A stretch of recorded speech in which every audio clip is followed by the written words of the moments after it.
हद होगी। राजस्थान की विधानसभा में मैंने देखा कि प्रेमी के साथ घर से भागने वाली छोरी की मदद के लिए भी बिल आ जाता है कि इसको भागने दो, हम इसकी सहायता करेंगे, यानी कि उसके बाप का कोई अधिकार नहीं है। सभापति महोदय, ऐसा हिंदुस्तान में माहौल बना दिया, आधुनिकता आधुनिकता। सभापति महोदय, लोगों ने पता नहीं, मुझे नहीं पता क्या लिखा, किसने लिखा, हमारे समाज में लैला मजनू को, सीरी फराद को, इनको ऐसे बताया जाता है जैसे कोई महान पुरुष हुए, जैसे इन्होंने कोई महान काम किया है, जबकि सही मायने में अगर देखा जाए तो सभापति महोदय मैं उनको 2 टके का टपोरी की संज्ञा दूंगा। वो टपोरी थे जो मां ने 9 महीने पेट में रखा, जिस पिता ने पेट काट के खिलाया और उस बेचारे को तनाव में डाल करके और कोई बहला फुसला के उसकी बच्ची को लिए जाता है और उस पिता को कोई अधिकार नहीं दिया जाता कि वो अपनी बच्ची को समझा बुझा भी सके।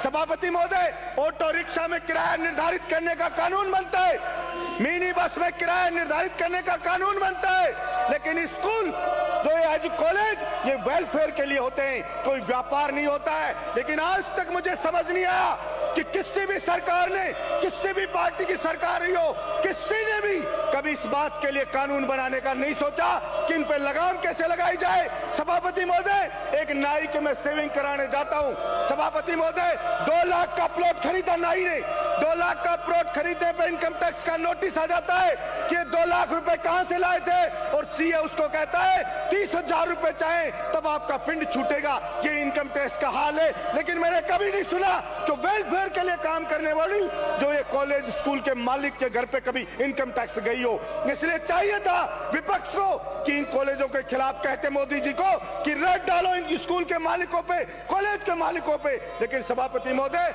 जब मैंने गहनता से इसकी जांच की कि ऑटो रिक्शा पे कानून बन जाता है, किसान नहीं चाहता कि बिल आए, लेकिन बिल आ जाता है कि जबरदस्ती बिल देंगे। सभापति, और तो और हद होगी। राजस्थान की विधानसभा में मैंने देखा कि प्रेमी के साथ घर से भागने वाली छोरी की मदद के लिए भी बिल आ जाता है कि इसको भागने दो, हम इसकी सहायता करेंगे, यानी कि उसके बाप का कोई अधिकार नहीं है। सभापति महोदय, ऐसा हिंदुस्तान में माहौल बना दिया, आधुनिकता आधुनिकता। सभापति महोदय, लोगों ने पता नहीं, मुझे नहीं पता क्या लिखा, किसने लिखा, हमारे समाज में लैला मजनू को, सीरी फराद को, इनको ऐसे बताया जाता है जैसे कोई महान पुरुष हुए, जैसे इन्होंने कोई महान काम किया है, जबकि सही मायने में अगर देखा जाए तो सभापति महोदय मैं उनको 2 टके का टपोरी की संज्ञा दूंगा। वो टपोरी थे जो मां ने 9 महीने पेट में रखा, जिस पिता ने पेट काट के खिलाया और उस बेचारे को तनाव में डाल करके और कोई बहला फुसला के उसकी बच्ची को लिए जाता है और उस पिता को कोई अधिकार नहीं दिया जाता कि वो अपनी बच्ची को समझा बुझा भी सके।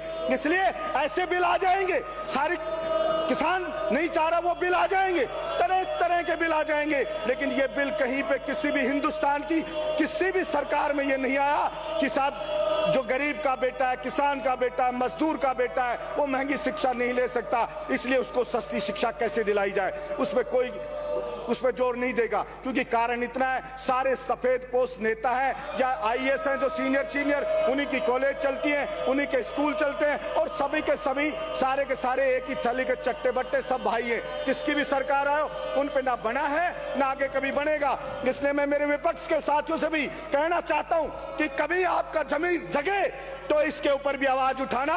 जब मानूंगा जब आप बैल में बैठोगे, या आपकी सरकार आई थी जब ये बनाते, या कभी आपकी सरकार किसी स्टेट में उसमें कानून बनाओ और गरीब किसान को वास्तव में राहत दिलाओ। लेकिन राहत नहीं दिलाई जाती है, सिर्फ राजनीति चमकाई जाती है।